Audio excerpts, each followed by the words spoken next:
இயேசுவின் நாமத்தினாலே பரலோகத்தின் தேவனே, இந்த 55வது சங்கீதத்தில் 23வது வசனத்தை தியானம் செய்ய போகிறோம். யாராவது ஒரு ஆள் வாசிக்கலாம். தேவனே, நீர் அவர்களை அழிவின் குழியில் இறங்க பண்ணுவீர். ஆமென். இரத்தப்பிரியரும் சூதுள்ள மனுஷரும் தங்கள் ஆயுளின் நாட்களில் பாதி வரையிலாயும் பிழைத்திருக்க மாட்டார்கள். ஆமென். நானும் உம்மை நம்பியிருக்கிறேன். ஆமென். இதுல ஒரு நியாய தீர்ப்பை தேவன் சொல்லுகிறார். என்ன நியாய தீர்ப்புன்னா, சூதுள்ள மனுஷனை பார்த்துருக்கீங்களா? மனசுல நினைக்கிறது ஒன்று, வாயில பேசுறது ஒன்று. பேசுறது இனிக்கும், கிரியைகள் கசக்கும். அல்லேலூயா. சூதாய் செய்கிற காரியங்கள் பிரியமா இருக்கிறது போல இருக்கும், ஆனால் அவங்க செய்கிறது புறம் கசக்கும். இயேசுவின் நாமத்தினாலே அல்லேலூயா. ரொம்ப பேர் ரூபா வாங்கும்போது, கடன் வாங்கும்போது நல்லா சிரிச்சுக்கிட்டே வாங்குவாங்க. கொடுக்கறதுக்கு ரொம்ப கஷ்டப்படுவாங்க. கொடுக்கறதுக்கு கஷ்டம் என்ன, கோபமே போட்டுருவாங்க. துட்டை கொடுத்ததை காட்டிட்டா பகை வந்துடும். அல்லேலூயா. அதெல்லாம் உண்மைக்கு உண்மையாய் பேசிட்டு உண்மைக்கு மாறாக நடக்கக்கூடியவர்கள் இரத்த பிரியர்கள். யாரு? இரத்த பிரியர்னா என்ன அர்த்தம்? கொலை பாதகம் என்ற அர்த்தம். என்ன அர்த்தம்? அவர்கள் கொலை செய்ய தயங்க மாட்டார்கள் என்ற அர்த்தம். பெத்த பிள்ளையை கொல்லுகிற தாய் தகப்பனை பார்த்துருக்குறோம். தாய் தகப்பனை கொல்கிற பிள்ளைகளை பார்த்துருக்குறோம். நீங்கள் இப்போ இந்த இதில் செய்திகளில் அதிகமாக பார்த்தீங்கன்னா இதான் அதிகமாக வருது. கெட்டின கணவரை கொல்லுகிற மனைவியை பார்த்துருக்கோம். மனைவியை கொல்லுகிற கணவரை பார்த்துருக்குறோம். இப்படி சகோதரனை கொல்லுகிற அண்ணனை கொல்கிற தம்பி, இது எல்லாமே கூட்டி கழிச்சு பார்த்தா எதுக்குன்னு பார்த்தா பணத்துக்கு, உலக மேன்மைக்கு. அழகா சொன்னான், கொண்டு வந்தாலும் கொண்டு வராட்டாலும் தாய். அதே ஆள் மனுஷன் சொல்லலாம், நீ தாய் வீட்டுக்கு போனாலும் தன்னை பேணிக்கிட்டு நம்மளை பாரு. ஆனால் தாய் எதனாலும் செய்ய ரெடியாக இருக்கா. ஆனால் நீ போகும்போது உன்னை பேணிக்கிட்டு போ. எல்லாம் என்னத்துக்கு? இந்த கொலைபாதகத்தில் முடிஞ்சிடக்கூடாதுங்கிறதுக்காக தான். அல்லேலூயா. என்ன எத்தனையோ கதைகள் நாம் கேட்டுக்கிட்டு இருக்கோம். எங்கள் ஒரு கிராமத்தில் ஒரு பொம்பளை சிட்டிக்கு கூட போனதில்லை. அவள் பேரில் ஏகப்பட்ட சொத்து இருக்குது. ஒரே மகன் கையெழுத்து போட்டு வாங்கிட்டு அவளை கொண்டு போய் நம்ம திருப்பதி கோயிலில் வாசலில் விட்டுட்டு அவன் வந்துட்டான். ஏமா கொஞ்சம் நில்லு, உனக்கு சாப்பாடு வாங்கிட்டு வரேன்னு சொல்லிட்டு போனவன் வரவே இல்லை. அந்த அம்மாவும் 3 நாளாக வெயிலி மழையும் அங்கனே உட்காந்துருக்கேன். மவன் எப்படி வருவான்? நான் அவனை இப்படி வளர்த்தேன், அப்படி வளர்த்தேன், நான் எப்படி என் மவன் வருவான்னு காத்துக்கிட்டு இருக்கு திருப்பதி கோயிலில். அல்லேலூயா. திருப்பதி கோயில் இல்லை, திருவண்ணாமலை கோயில்னாலும் சரி, திருச்செந்தூர் கோயில்னாலும் சரி, போய் பார்த்தீங்கன்னா இந்த முதியவர்கள் ரொம்ப பேர் தர்மம் எடுத்து கொண்டிருக்கிறார்கள். நிறைய பேர் பிள்ளைகளால் கைவிடப்பட்ட பெற்றோர்கள் உட்கார்ந்து அங்கே தர்மம் எடுத்துக்கிட்டு இருக்காங்க. தர்மம் எடுக்கிறாங்களே, அதில் கிடைக்கிற பைசாவை என்ன செய்தாங்கன்னு நினைக்க தெரியுமா? பிள்ளைக்கு அனுப்புதாங்க. பிள்ளை நல்ல பில்டிங்கில் இருக்கான், இவ வன்கண்ணை கூட மறந்துடுறதா, தன்னை பிச்சை எடுக்க விட்டாங்க கூட நினைக்கிறது இல்லை. இதுதான் பேய். எது பேய்? எதியா பேய்? தாய் தாப்ப நம்மளை பிள்ளைகள் நம்ம கொல்ல நினைத்தாலும் அதை வாழணுன்ட்டு நம்ம உழைச்சி அனுப்புகிறோமே, அது பேய். ரெண்டும் பேய். அல்லேலூயா. இதே மாதிரி நிறைய கேஸ். அதான் சொல்லிட்டோம், பிள்ளை மனம் பித்து, பெத்த மனம் பித்து, பிள்ளை மனம் கல். இது உலக வழக்கத்துக்குன்னா லாய்க்க, தேவ தீர்ப்புக்கு லாய்க்காகாது. அல்லேலூயா. இரத்த பிரியர்னா கொலை செய்யக்கூடிய காரியங்கள் 2 நீங்கள் கவனிக்கணும். எல்லாரும் மூஞ்சும் தெரியுதான்னு. சிலர் செய்தி கேட்டுக்கிட்டே மறு தலை குடிச்சிட்டு உறக்கம் நடந்துக்கிட்டு இருக்கும். கொஞ்சம் கவனமாக உசுப்பியாவது வசனத்தை காதுக்குள்ளே ஏற்றிடணும். அல்ல, 2 கொலைகள். ஒரு கொலை ஆத்தும கொலை, ஒரு கொலை சரீர கொலை. ஒரு கொலைகாரனை நம்ம கண்ணால் பார்க்க முடியும், இன்னொரு கொலைகாரனை நம்ம கண்ணால் பார்க்க முடியாது. யார பார்க்க முடியாது? இந்த ஆவிக்கு ஆத்துமா கொலைகாரன் இயேசுவை விட்டு விலக்கும்படியாய் நம்மை கொலை செய்கிறான். சொல்லுங்க.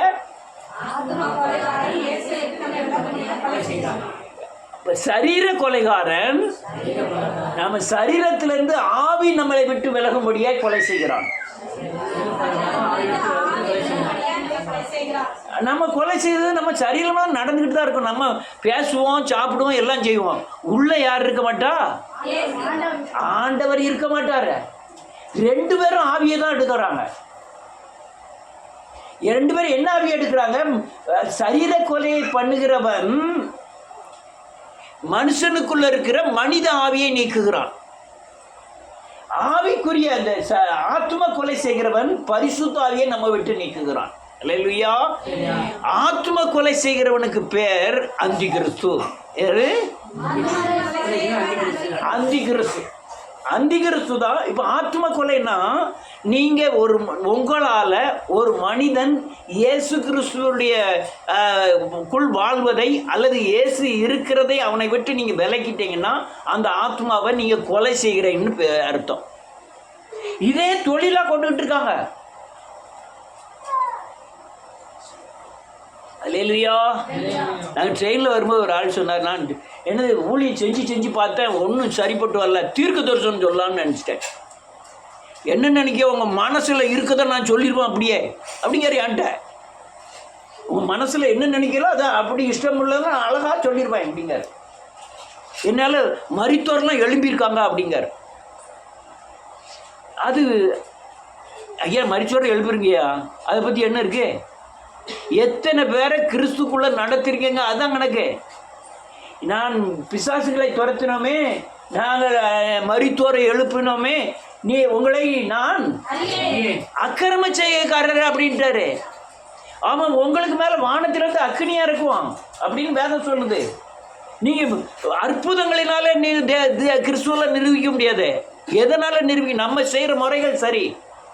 அவனை கரைதரையற்றவனாய் தேவனுக்கு முன்னால் நிறுத்துவதுக்கு பிரயாசப்படுகிறவன், அதுதான் சரியான ஊழியம். அல்லேலூயா. நான் உங்களை பார்த்தே பேசிட்டு தான் இங்கே பிரிண்டு அங்கே பார்த்த மாதிரியே இருக்கும். அல்லேலூயா. அதனால் நான் நல்லா கட்டுக்கிட்டுங்க, கிறிஸ்துவை இவங்க இரத்த பிரியர்கள்னு சொல்ல காரணம் என்னன்னா, ஒரு மனித கொலைபாதகன் அதே வெறியில் அலைவான். அவனை எப்படியா கொலை பண்ணணும் அலைவான். அல்லேலூயா. ஆத்தும கொலைபாதகன் அவன் என்ன கொலை எப்படியா செய்வனை வச்சு கொண்டுருவான். ஆமென். எப்படியாவது கொண்டுருவான். இந்த பால் வித்துக்கிட்டு ஆனாங்க எங்கள் தெருவில், பேர் கூட என்ன தெரியல. நாங்கள் இருந்தோம்ல அந்த வீட்டுக்கு எதிர்த்தால, அந்த வழக்காளி இருந்தார்ல, அது வீட்டுக்கு எதிர்த்தால இருந்தானே அந்த பையன் இளங்கா க்ளோஸ் பண்ணிட்டாங்க. அவனா தான் இறந்த மாதிரி தான் தெரியும். நீ இந்த வியாபார போட்டிகள்லாம் உனக்கு தெரிய வச்சாதே. வியாபார போட்டிகள் இருக்க, அது பயங்கரமான மோசமானது. மற்றதெல்லாம் விட்டுருவாங்க. வயக்காட்டு போட்டியும் ஒரு ஜான் இடத்துக்காக என்னத்தையும் செஞ்சிருவான். வயக்காட்டில் ஒரு வரப்பு ஒரு ஜான் இடத்துக்கு அவன் குடும்பத்தையே கருவறுத்துருவாங்க. அல்லேலூயா. இதெல்லாம் மனுஷ கொலைபாதகர்கள். ஏன் பம்படியில் சண்டை, தண்ணி குடிக்க சண்டை போட்டாலே காலி பண்ணதுக்கு ரெடி பண்ணுதாங்க ஆட்கள். ஆளே கொலை பண்ணதுக்கு ரெடி பண்ணுதாங்க. இதில் பிரச்சனை என்ன தெரியுமா? போலீஸ் கேஸ் கிடையாது. நான் உங்களை நிரூபிக்கவும் முடியாது. நீங்கள் இயேசு கிறிஸ்துவுக்குள்ள இருந்தால் மட்டும்தான் இந்த பொல்லாத ஆவிகளுக்கெல்லாம் தப்பு வைக்க முடியும். இல்லைன்னா நீங்கள் தப்பவே முடியாது. அல்லேலூயா. இரத்த பிரியர்ல சவுல மாதிரி கொல்ல துணிந்தவன் ஒருத்தரும் கிடையாது. ராவும் பகலும் அலைதான். யாரை கொல்ல? தாவீது. யாரு? ராஜாவா? முதல்ல மருமவன் தான் பிள்ளைய கெட்டுன மருமவனை கொல்லதுக்கு மவ தாலி எடுத்தாலும் பரவாயில்ல, யார் சாவணும்? மருமவன் சாவணும்னு அலைதான். ஏன் ஒரு ஆள் 2 ஆள் இல்லை, 3000 போர் வீரர்களை கூட்டிக்கிட்டு அங்கே இங்கேயும் அலைதான். அவன் முடிவு என்ன தெரியுமா? ரொம்ப மோசம். அவன் ஒருத்த குத்திட்டு போயிட்டான். உயிர் போக மாட்டேக்கு. ஒருத்தனை கூப்பிட்டு சொல்லுதாங்க, வா என்னை குத்தி கொன்னுரு, என் உயிர் போக மாட்டேங்க அப்படிங்க. அவன் சொல்லுவான், பயப்படுவான். ஒரு இடத்துல பயப்படுதான்னு சொல்லியிருக்கு, இன்னொரு இடத்துல நான் தான் குத்துனம்னு போய் சொல்கிறான் தாவீது போய். அவன் பயப்படுவான். பயப்பட்டோன்னே இவன் ஈட்டி அந்த வாழை நட்டுக்கிட்டு ஓடி போய் அதில் போய் விழுந்து செத்துருவான். இரத்த பிரியனோட முடிவு எப்படி இருக்கு?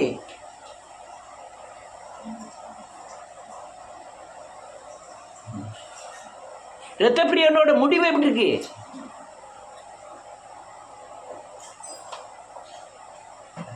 அல்லேலூயா. நன்றி. இன்னும் எத்தனை பேர் ஆத்தும கொலைபாதகனுடைய முடிவும் மோசமா இருக்கும். ஆத்தும கொலைபாதகன்லாம் நைஸாக இருந்துக்கிட்டே வந்து அவங்களுக்கு தெரிய மாட்டேங்குது. நான் ரொம்ப பேரை கண்டிருக்கேன், அவங்க வளர்ச்சி இல்லை. இயேசுனா யாருன்னே தெரியாது. அவங்க பிரசங்கியாராக மாறுறாங்க. இயேசுக்குள்ளே எப்படி நிலைநிறுத்தணும்னு தெரியல, அவங்க பிரசங்கியாராக மாறுதாங்க. அநேகர் என்ன நினைக்கிறாங்க, பைபிள் கிளாஸ் முடிச்சுட்டேன் நான் ஒரு பெரிய ஊழியக்காரன் ஆயிடலாம். முடியாது. அந்த காலேஜ் போகாதுங்க. அந்த காலேஜில் அறிவு இருக்கும். அநேகர் நினைக்கிறான் நாங்கள் 4 மணி நேரம் ஜெபம் பண்ணுவோம், 5 மணி நேரம் ஜெபம் பண்ணுவோம். முடியாது. நான் வேத வசனத்தை கரைச்சி குடிச்சிட்டேன். முடியாது. நான் இனி சாமுவேலை விடவா உபவாசம் இருந்துட்டு போகிறாங்க மக்கள். எந்த சாமுவேல்? செபுல் சாமுவேலை விட 6 மாதத்துக்கு ஒரு பைபிள் காலி பண்ணுவார். பைபிளில் எழுதாத இடமே இருக்காது, அந்த இடத்துல எழுதினவர். உபவாசம் எப்போ பயங்கர 3 நாள் 7 நாள் 10 நாள் 21 நாள் 40 நாள் அப்படி இருப்பார். சாப்பிடாம பச்சை தண்ணியை மாத்திரம் குடிச்சிட்டே இருப்பார். ரிசல்ட் என்ன?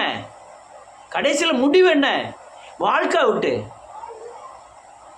ஏன் அப்படி நடந்தது? நீங்கள் அந்த ஜெபம் பண்ணதுக்கு முன்பாகவும் அந்த உபவாசம் இருக்கிறதுக்கு முன்பாகவும் பின்பாகவும் உங்கள் வாழ்க்கை வசனத்தின் அடிப்படையில் இருந்தால் தான் இதெல்லாம் செல்லுபடியாகும். இல்லை நீங்கள் வேத வசனத்தை வாட்சி நீங்கள் பெரிய ஞானி ஆயிடுவீங்க. அந்த வசனம் அங்கே இருக்குது, இந்த வசனம் அங்கே இருக்குது. அந்த வசனம் மாம்சத்தின் அடிப்படையில் மாறிடும். அதுதான் மனுஷ கொலைபாதகம். எது மனுஷ கொலைபாதகம்? நான் ஜெபம் பண்ணுறேன், ஆனால் மறுரூபமாகலையா, நீ அந்தி கிறிஸ்துவின் கிரியைகளுக்கு உட்படுவாய். நான் வேதத்தை அவ்வளவும் படிச்சிருக்கேன், ஆனால் வேதத்தை நடைமுறைப்படுத்தலையா, அந்தி கிறிஸ்துவின் கிரியைகளுக்கு உட்பட்டுறோம். நிறைய பெரிய பெரிய சர்ச்சைகள்லாம் பார்க்கல. ஒரு பாஸ்டர்கிட்ட போய் கேட்டேன், ஐயா நான் 30 வருஷம் எழுப்புதல் ஊழியத்தில் உருவாக்கப்பட்டிருக்கேன், எழுப்புதல் சத்தியம் அநேக தெரியும், உங்கள் சர்ச்சில் ஒரு 4 பேரை கொடுங்க, நிலைநிறுத்தி காமிக்கிறேன். அல்லையா ஜெபம் பண்ணதுக்கு இடம் கொடுங்க. இல்லையா பக்கத்தில் தான் தலைமை இருக்குது, அதனால தலைமை வந்து இங்கே என்ன சத்தம் போட்டுருவாங்க அப்படின்ட்டாரு. சரி தலைமை ஏன்னா என்னையும் சத்தம் போடுவாங்கல்ல. ஜபராஜை கொண்டு வந்து கூட்டம் நடத்துகிற தலைமையே தலைமை தாங்குவார். உண்டா இல்லையா? ஏன் அது தப்புன்னு அவருக்கு சொல்ல முடியல? கையை வச்சா கிளவுள்ளது அழகு ஆட்களை கொண்டு தான் கூட்டம் நடத்துக்கு அந்த தலைமை விடும். யாம்னா அவங்களுக்கே தெரியுது தப்புன்னு. சாகிறது வந்து ஏதோ ஏழை எளிய ஆத்மாக்கள் தானே. நான் சொல்கிறேன், எழுப்புதல் ஊழியத்தில் உருவாக்கப்பட்டவர்கள் வேலை சின்ன வேலை பார்க்குறீங்களோ பெரிய வேலை பார்க்குறீங்களோ உங்கள் பாதுகாவலர் இயேசுங்கிறத பூரணமாய் தெரிஞ்சிருக்கும். அங்கே திக்கற்றவர்களாக இருந்து அநேகர் மாண்டு போகிறார்கள். இது அந்தி கிறிஸ்துவின் கிரியை. ஒரு கூப்பிட்டு சொல்ல முடியாதா? ஜபராஜ் வந்து இவர் வந்து ஜபராஜை யாரோ ஒரு ஆள், இவங்க இயேசுவை பற்றி சொல்லலையா, இது சத்தியத்துக்கு விரோதமானது ஒரு தலைவர் கூப்பிட்டு சொல்லணுமா வேண்டாமா? சொன்னால் என்ன ஆகும்? தலைமை அவுட் ஆயிரும், பணம் சம்பாத்தியம் போயிடும்.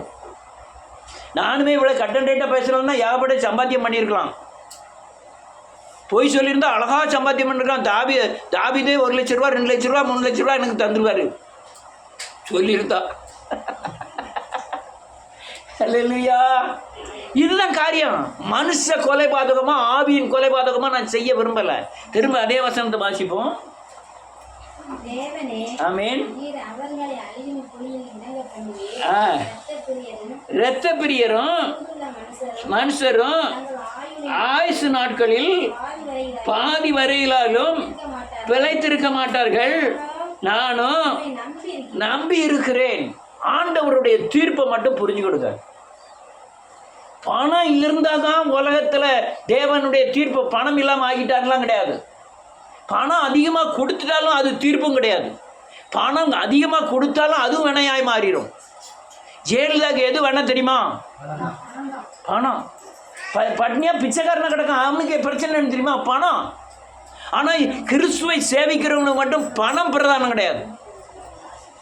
அல்லேலூயா. ஆனால் நம்ம ஊறி வளர்ந்துட்டோம், பணம் இல்லாமல் முடியாது. யாராவது 100 ரூபாய் இப்படி காட்டினா போதும், பின்னால் வாங்க ஆட்டிக்கிட்டே பின்னால் போக்கு ரெடியாக இருக்கிறோம். 100 ரூபா அப்படி காட்ட இந்த ஊதா நோட்டை அப்படி இப்படி காட்டிகிட்டே கொட்டிகிட்டே போயிடலாம். அல்லேலூயா.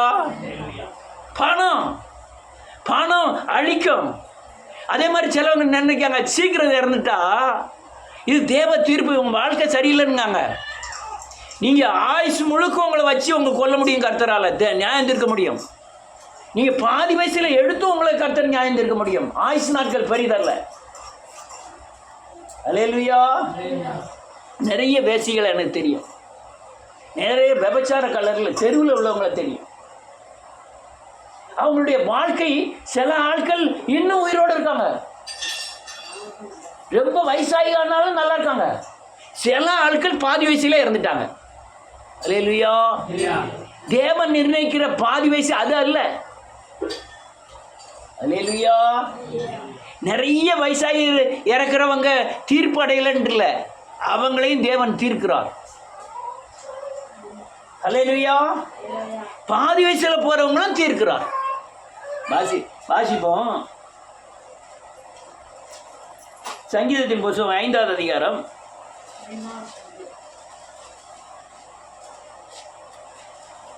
5வது சங்கீத புத்தகம் 5வது அதிகாரம் வாசிக்கலாம் 6வது வசனம்.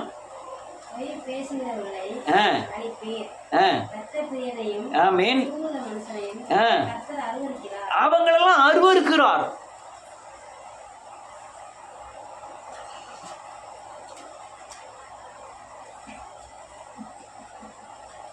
அல்லேலூயா. அருவருக்கிறார்னா என்ன அர்த்தம்?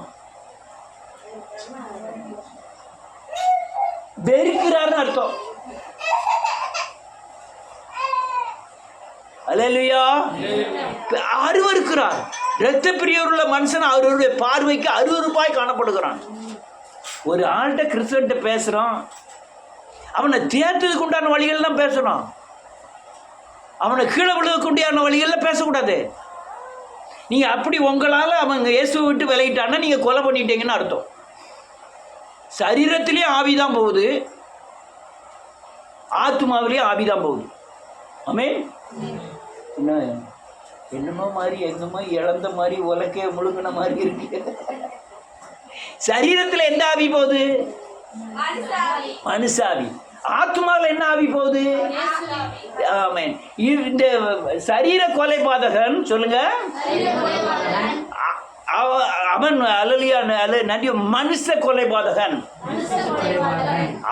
ஆத்ம கொலைபாதகன், அவன் ஆவியை கொலை செய்யக்கூடிய அந்தி கிறிஸ்து. அவன் இயேசுவை நம்மை விட்டு விலக்குவான், சத்தியத்தை விட்டு நம்மை விலக்குவான். இதுதான் அவனுடைய கொலைபாதகத்தின் வேலை. பாதி வயசில் இருக்க மாட்டார்னா அது மாதிரி பாதி வயசு என்ன ஆகும் தெரியுமா? நெருக்கத்திலே போயிடும். உசியா ராஜா அவன் படுத்து கடைசி வரையும் குஷ்டரோகியாவே செத்துட்டான். ஏலியின் பிள்ளைகள் ஆத்தும கொலைபாதகர்கள்.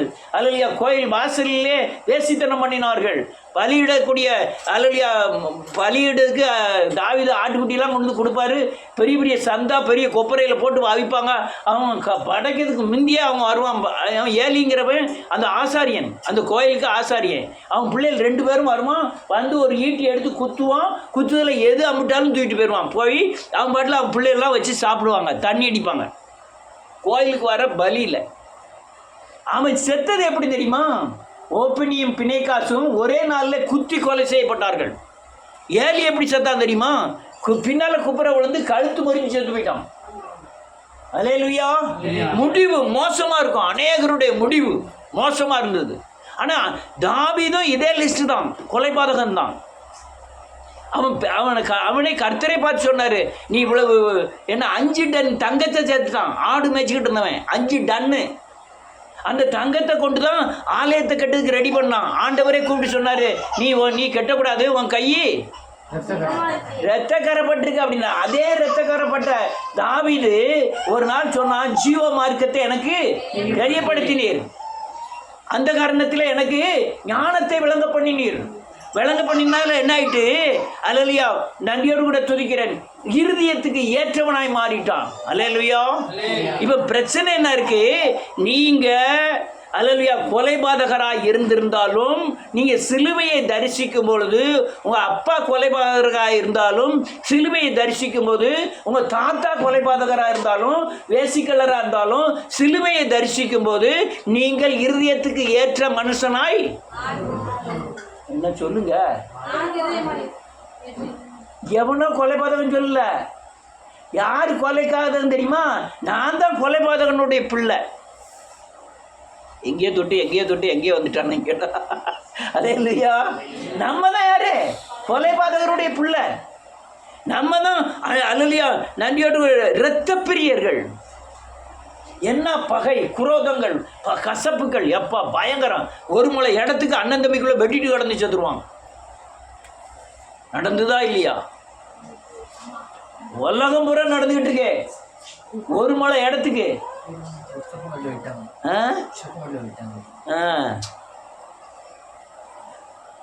இரத்த பிரியர்கள்.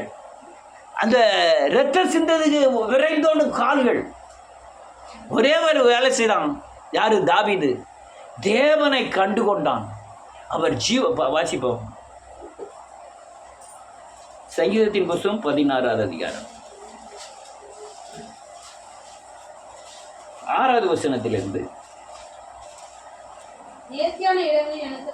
பங்கு கிடைத்தது. ஆமென். ஆமென். ஆமென். இதுதான் அவன் செஞ்சான். கர்த்தரை எப்போதும் எனக்கு முன்பாக வைத்திருக்கிறேன், வலது வருஷத்தில் இருக்கிறபடியால் நான் அசைக்கப்படுவதில்லை. 10-11. பாதாளத்தில் விடீர், காணவெட்டீர், தெரியப்படுத்தினீர். ஆமென். பேரின்பமும் உண்டு. அவன் என்ன சொல்றான்? ஜீவ மார்க்கத்தை எனக்கு தெரியப்படுத்தினதுனால, தேவ பிரசன்னத்தினால் என்னை நிரப்பி நடத்துகிறீர். ஜீவ மார்க்கத்தை எனக்கு தெரியப்படுத்தினீர். உம்முடைய சமூகத்தில் பரிபூர்ணமான ஆனந்தம், உம்முடைய வலது வருஷத்தில் நித்திய பேரின்பமும் உண்டு. இப்போ என்ன பிரச்சனைன்னு நல்ல கவனமாக முடிக்க போகிறேன், கவனிச்சுக்கிடுங்க.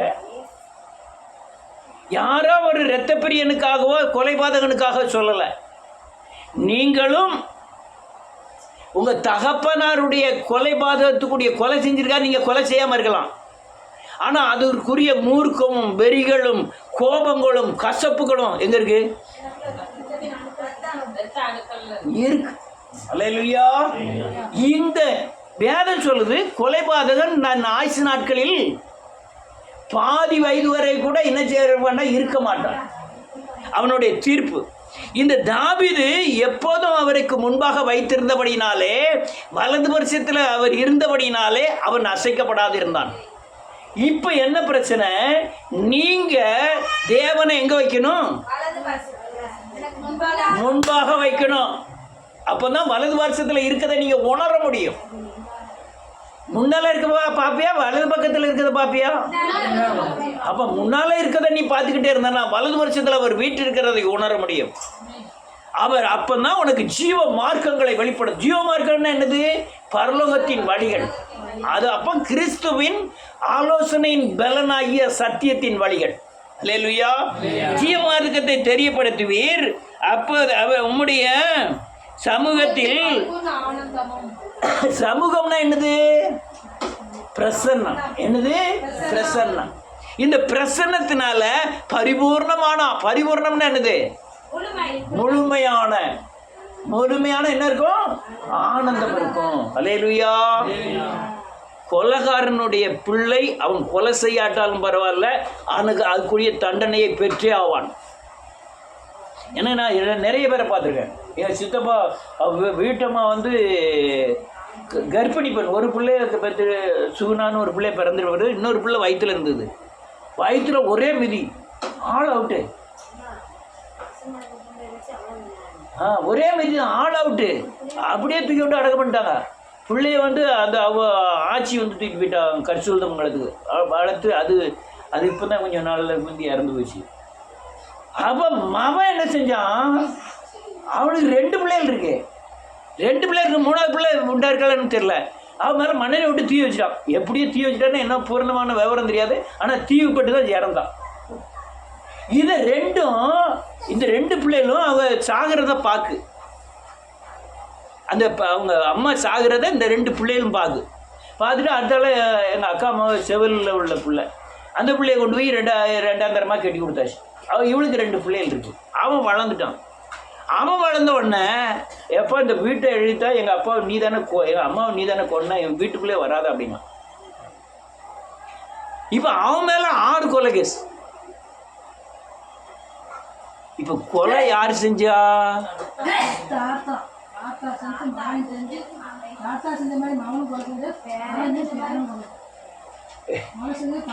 தாத்தா செஞ்சது ஒரே ஒரு இருக்கு, 2 கொலை.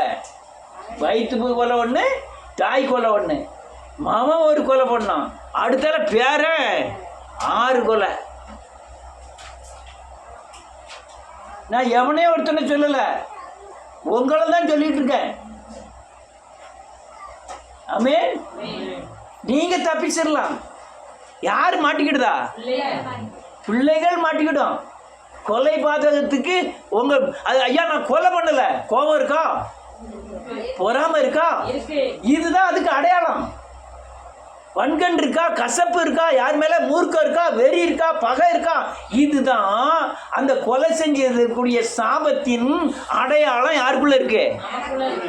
அந்த அந்த அல்லேலூயா நன்றியோட அணுக்களுக்குள்ள இருக்கு. நீங்க வாடி போய் கோவம் வந்து யாரையும் வெட்டிட போறது இல்லை, அவன் பிள்ளை வெட்டிடும். நீங்க வெட்ட மாட்டீங்க, ஏன்னா உங்களுக்கு கொஞ்சம் அறிஞ்சிருக்கீங்க, அதனால நீங்க வெட்ட மாட்டீங்க. நம்ம கூட எத்தனையோ கிறிஸ்தவன் கொலை பண்ணுவான். அல்லேலூயா. நான் உங்களை பார்த்துட்டே பேசுனதுனால இங்கே ரெக்கார்டிங் பூரா ஒரு மாதிரி மாறி இருக்கும். அல்லேலூயா. அப்போ நான் என்ன செய்யணும் சொல்லுங்க? நான் என்ன செய்யணும்னா கோபத்திலிருந்து விடுதலை ஆகணும். என் பிள்ளைகள் எங்கள் முன்னோர்கள் செய்த சாபத்தின் தண்டனையிலிருந்து தப்பிக்கணும்னா எனக்குள்ள கொலையின் அடையாளமாக இருக்கிற கோபம், வசப்பு, மூர்க்கம், வெறி, பகை, குரோதம் இதெல்லாம் என் இருதயத்திலேருந்து எடுத்து போடணும். எடுத்து போடலைன்னா எப்படி அந்த ஆளுடைய 2 கொலை பண்ணி பேர 6 கொலை பண்ணனானோ சொல்லுங்க, 6 கொலை பண்ணானோ அதே மாதிரி என் பிள்ளைகளுக்கு 6 மடங்கு அதிகமாய் பிடிக்க வாய்ப்பு இருக்கிறது. இதை நல்லா புரிஞ்சுக்கிடுங்க. அதனால இரத்த பிரியனா இருக்கக்கூடாது, கொலைபாதகனா இருக்கக்கூடாது. பேசுனா பேசிட்டு போ. உங்களை பார்த்து நான் என்னை பார்த்து நீங்க சொல்லுன்னு வச்சுக்கிடுவோம், நீ ஒரு துஷ்டன், நீ ஒரு கோபக்காரன். உங்களுக்கு நான் நிரூபிக்க வேண்டிய அவசியம் நான் யாருக்கு நிரூபிக்க? அவரு கூட நிரூபிக்க வேண்டாம், அவர் என்னை பூரணமாய் அறிவார். நான் யாருக்குமே நிரூபிக்க வேண்டிய அவசியம் இல்லை, அவருக்கு நான் உண்மையா இருந்தா போதும். ஆனா நீ உண்மையா இருக்க வேண்டியது அவசியம். அல்லேலூயா. நீங்க சொத்தே சேர்க்க வேண்டாம், ஒரு பைசா சேர்க்க வேண்டாம், ஒரு வீடுக்கு கட்ட வேண்டாம். நீங்கள் உண்மையாக இருந்தாலே அதுவே பயங்கரமான ஆசீர்வாதம் யாருக்கு கொண்டு வரும்? பிள்ளைகளுக்கு கொண்டு வந்துடும். அதனால் மறவாதிருங்கள். கர்த்தர் உங்களை ஆசீர்வதிக்க வேண்டுமானால் இரத்த பிரியத்திலிருந்து, இந்த கொலைபாதக பிடிகளிலிருந்து நீங்கள் கண்டிப்பாக விடுதலை ஆகியே ஆக வேண்டும். அதனால் கொஞ்சம் முழங்கால் போடுவோமா?